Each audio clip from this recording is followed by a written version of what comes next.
തിരുവേഗപ്പുറ പാലത്തിൽ ഉപരിതലത്തിൽ കുഴികൾ രൂപപ്പെട്ടതിനെ തുടർന്ന് പാലത്തിൽ അപകട ഭീഷണി. പാലക്കാട് മലപ്പുറം ജില്ലകളെ ബന്ധിപ്പിക്കുന്ന പാലത്തിൽ ദിവസവും നൂറുകണക്കിന് വാഹനങ്ങളാണ് കടന്നുപോകുന്നത്. ടാറുകൾ അടർന്ന് വിള്ളൽ രൂപപ്പെട്ടതിനാൽ വാഹനങ്ങൾ ഒരു ഭാഗത്തേക്ക് മാത്രമാണ് കടത്തിവിടുന്നത്. പാലത്തിന് അടിഭാഗവും കാര്യമായ കേടുപാടുകൾ സംഭവിച്ചിട്ടുണ്ട്. ഇരുമ്പുളിയം തിരുവേഗപ്പുറ പഞ്ചായത്തുകളെ ബന്ധിപ്പിക്കുന്ന ഈ പാലത്തിൽ ഗർത്തങ്ങൾ രൂപപ്പെട്ടതിനെ തുടർന്ന് വെള്ളിയാഴ്ച നാട്ടുകാരുടെ നേതൃത്വത്തിൽ ഇതുവഴിയുള്ള വാഹനഗതാഗതം ഒരു വർഷത്തേക്ക് മാത്രമായി നിയന്ത്രിച്ചുകൊണ്ടിരിക്കുകയാണ്.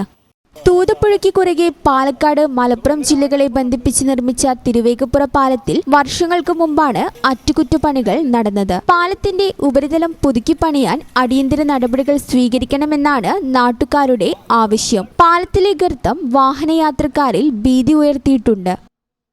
ഈ ചാനൽ ന്യൂസ് തിരുവേഗപ്പുറ.